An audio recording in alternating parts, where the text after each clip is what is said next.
Bonjour les amis. Aujourd'hui, nous allons parler des nutriments et l'exercice physique.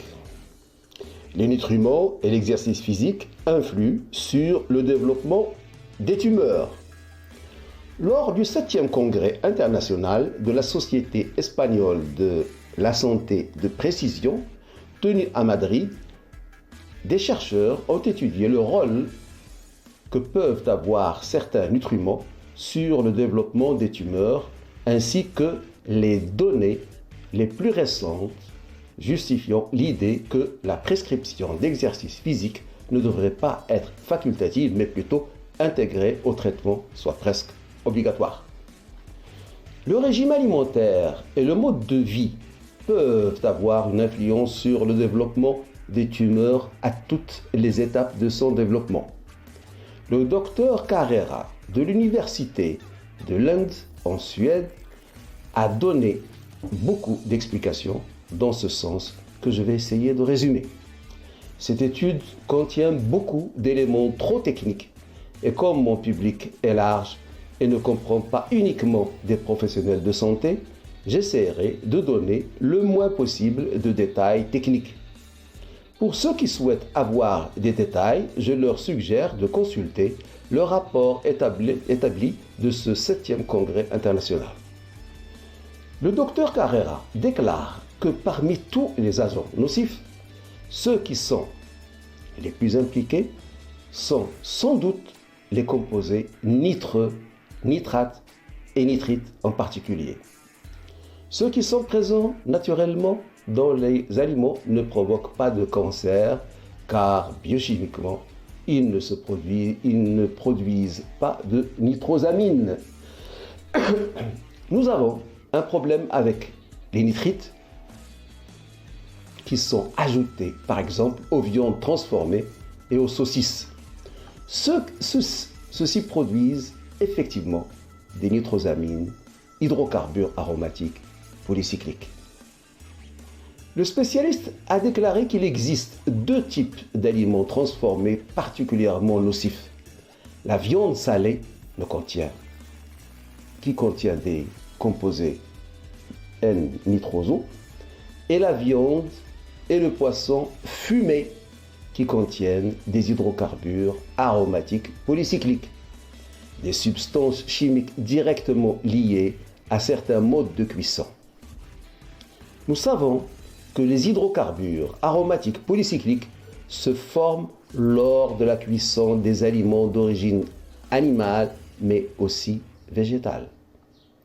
L'étude souligne également qu'il est possible de réduire la formation de ces substances en utilisant diverses stratégies. L'une d'entre elles consiste à faire mariner les aliments dans une solution acide pendant plus d'une heure, car cela permet de réduire la formation d'éléments nocifs.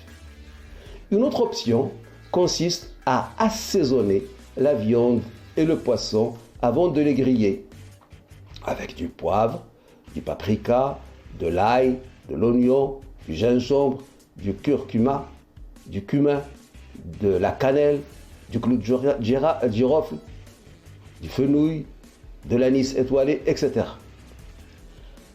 À les cuire à basse température. L'ébullition est l'une des techniques les plus bénéfiques. Et surtout, à les consommer avec une grande quantité de légumes, notamment de la famille des brassicacées, c'est-à-dire les brocolis, les choux frisés, les navets, les choux de Bruxelles, la moutarde.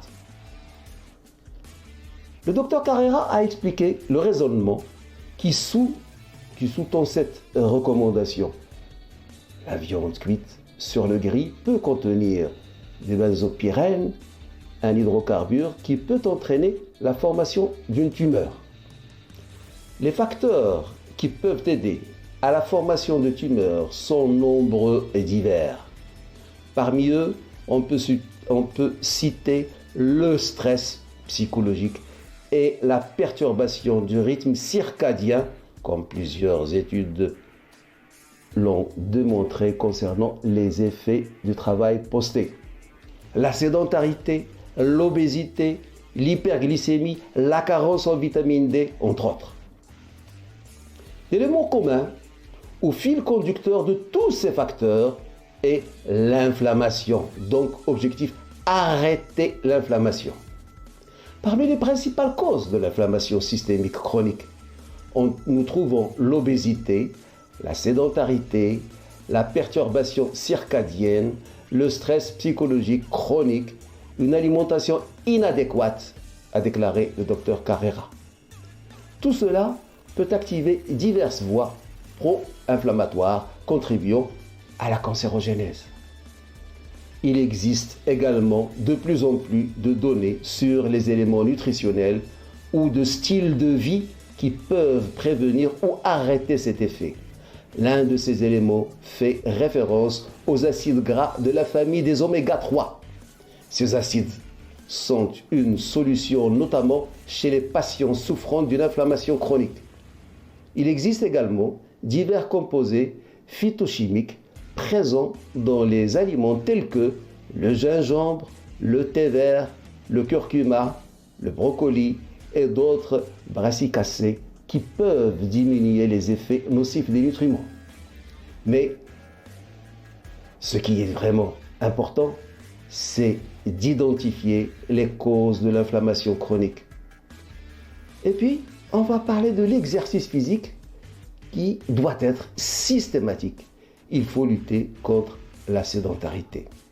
En combinant tous ces efforts, à savoir les efforts de la nutrition, les efforts sur le mode de vie et des efforts en exerçant du sport, on peut lutter de manière importante contre le cancer.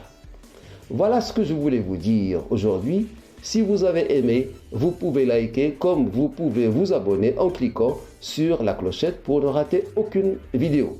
Flash Actu Santé vous remercie de votre attention et vous donne rendez-vous demain. Au revoir.